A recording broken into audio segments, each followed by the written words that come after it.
Elena Rodriguez walked into the crowded dining facility with her plastic tray, scanning the room for an empty seat. The Marine base cafeteria buzzed with conversations from hundreds of Marines, sailors, and officers grabbing their evening meal. She had just finished a grueling day of paperwork at her desk job in supply chain management, and all she wanted was to eat her dinner in peace. At 29 years old, Elena looked like any other administrative worker on the base. She wore standard Marine utilities, her auburn hair pulled back in a regulation ponytail. Her petite build and quiet demeanor made her practically invisible among the sea of military personnel. Most people who passed her in the hallways assumed she was just another clerk, filing reports and managing inventory.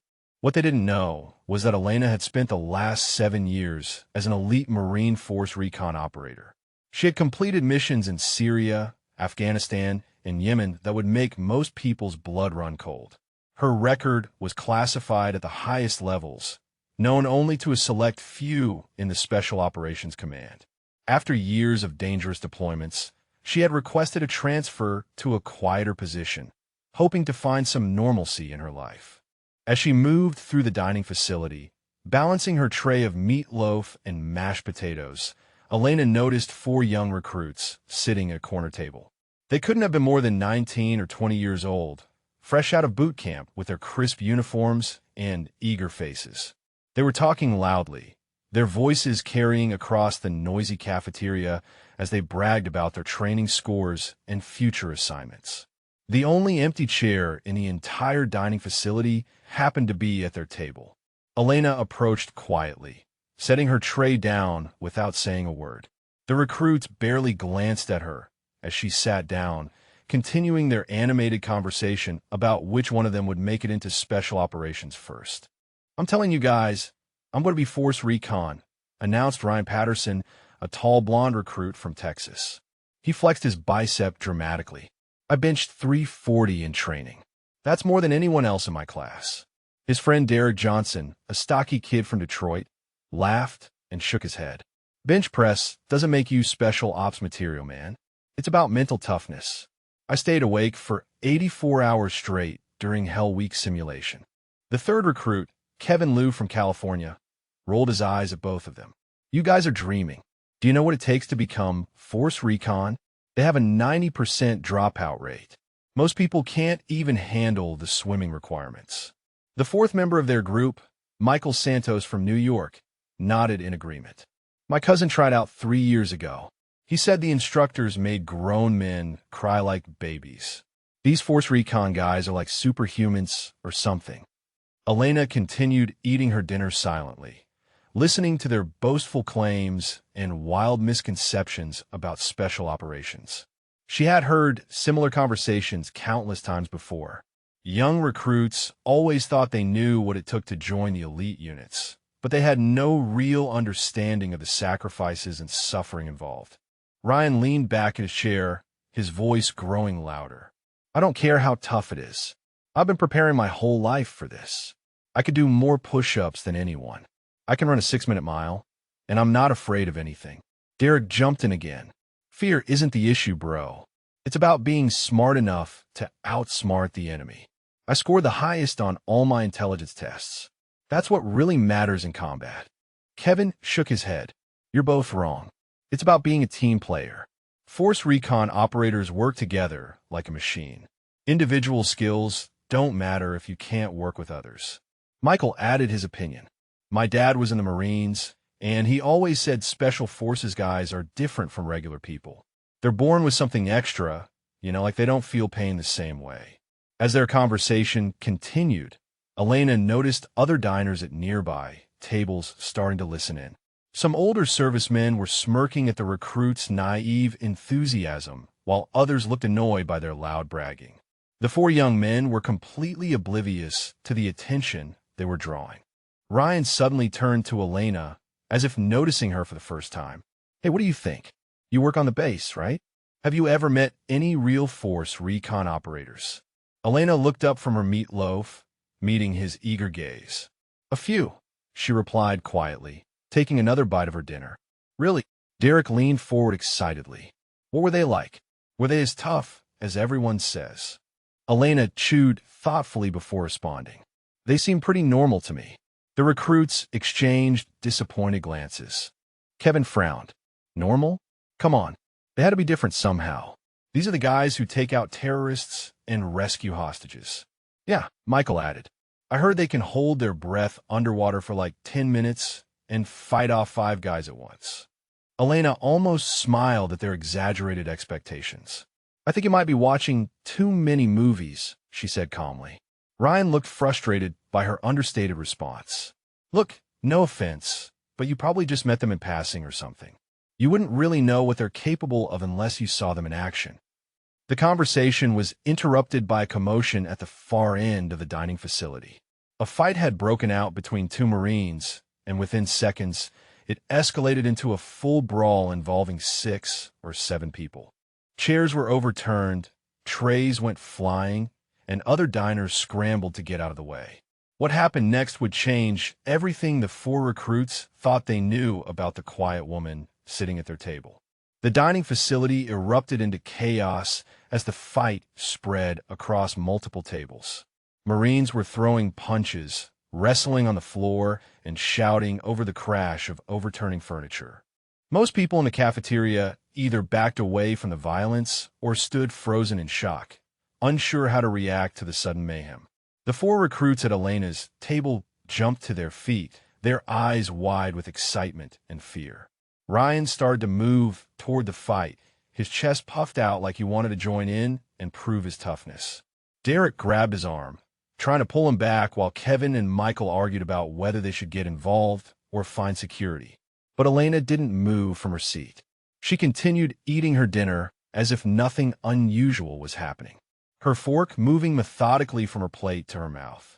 The contrast between her calm demeanor and the chaos surrounding them was striking. The fight was getting worse. One of the Marines had grabbed a metal tray and was swinging it wildly, catching another man across the shoulder. The injured Marine stumbled backward, knocking into a table full of officers who had been trying to stay out of the conflict. Now, they were being dragged into it against their will. But then the situation took a dangerous turn when one of the Marines pulled out a knife. The gleaming blade caught the fluorescent lights as he waved it menacingly at his opponents, and the atmosphere in the room shifted from chaotic to deadly in an instant. Screams echoed through the cafeteria as people scrambled to get away from the armed man. Tables and chairs crashed to the floor as panicked diners rushed toward the exits, creating a stampede that threatened to trample anyone who fell. The Marine with the knife was clearly drunk or high on something, his eyes wild and unfocused as he slashed the air randomly. "Aren't you going to do something?" Ryan shouted over the noise, staring at Elena in disbelief. There's a fight right there. Elena glanced up briefly at the brawl, then returned to her meal. "Security will handle it," she said simply. But as the armed Marine cornered 2 younger servicemen against a wall, holding the blade inches from their faces while demanding their wallets, Elena's entire demeanor began to change. Her posture shifted from casual to ready. Her movements became more fluid and precise. The 4 recruits noticed that her stance was different now, balanced and prepared like a predator watching its prey. Her eyes had become sharp and focused, tracking every movement of the knife-wielding Marine with an intensity that made them uncomfortable. "Everyone stay back," she said, but her voice carried an authority that none of them had heard before. It wasn't a suggestion or a request. It was a command spoken with the kind of absolute confidence that made people obey without thinking. The Marine with the knife had cornered 2 younger servicemen against a wall, holding the blade inches from their faces while demanding their wallets. His victims were frozen with terror, too scared to move or call for help. Security hadn't arrived yet, and it was clear that someone was going to get seriously hurt if nothing happened soon.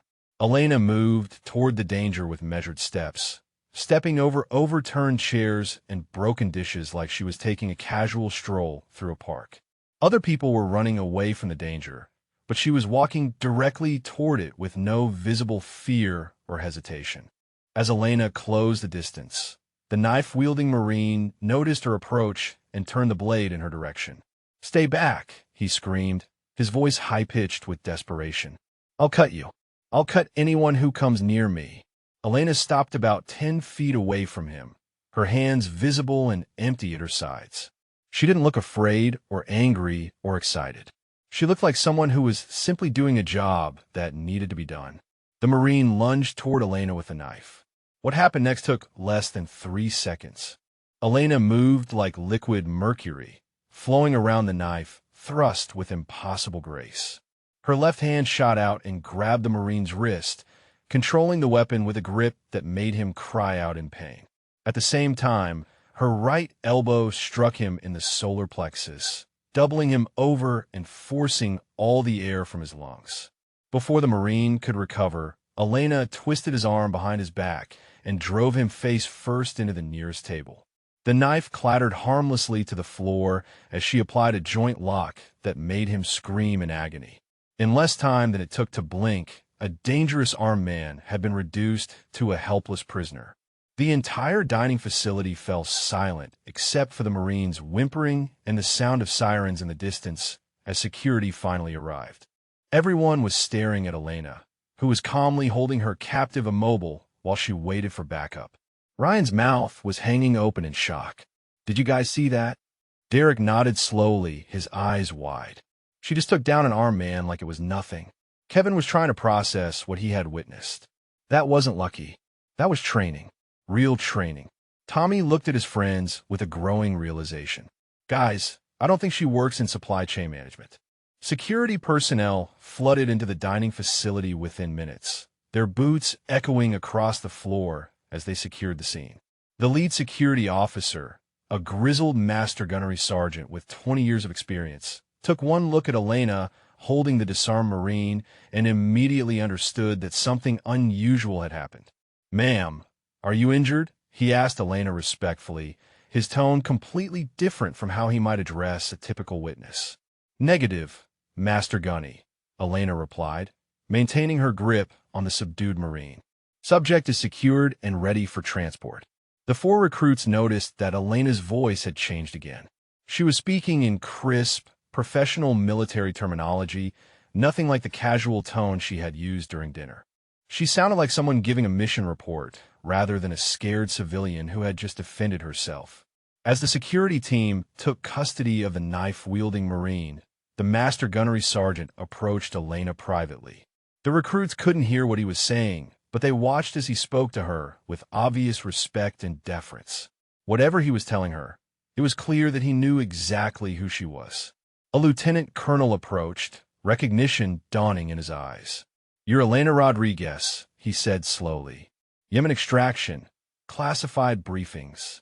The recruits were bombarded with questions they were afraid to ask. The woman they had been dismissing as a coward just minutes ago had single-handedly neutralized a dangerous threat with skills they had never seen before. Ryan was the first to break the uncomfortable silence. "Where did you learn to fight like that?" Elena glanced at him briefly. "Here and there." Derek leaned forward eagerly. "But that wasn't basic self-defense. That was advanced combat training. Military-level stuff." "Was it?" Elena asked mildly, as if she hadn't noticed. Kevin tried a different approach. "The master gunny was treating you like you were someone important. Like you outranked him or something." Elena shrugged. Maybe he was just being polite. Michael couldn't contain his curiosity any longer. "Come on, you have to tell us something. Normal people don't move like that." Elena looked at each of them in turn, studying their faces carefully. She could see the confusion and growing suspicion in their eyes, and she knew that her cover was already blown. "What do you think you saw?" she asked quietly. Ryan straightened up in his chair. "I think we saw someone with serious combat training take down an armed attacker like it was easy." "I think we saw someone who's been in real fights before," Derek added. "Someone who's been trained to neutralize threats." Elena finally confirmed what they suspected. "I was force recon," she said quietly. "Now I process supply requisitions and file paperwork." Ryan was struggling to reconcile the 2 images of her. But why would you give up being part of the most elite fighting force in the world to push papers around? Elena's expression grew more serious.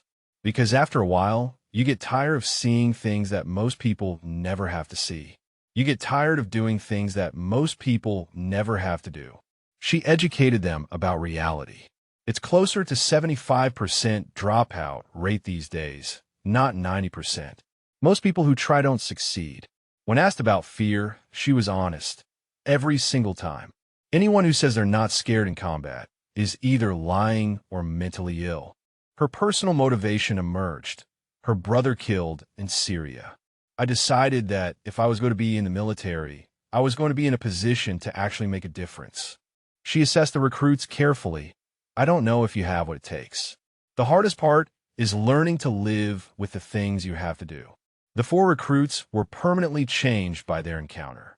Their arrogance had been replaced by humility. Elena returned to her quiet professional mode, processing requisitions like nothing had happened. The greatest warriors seek no recognition.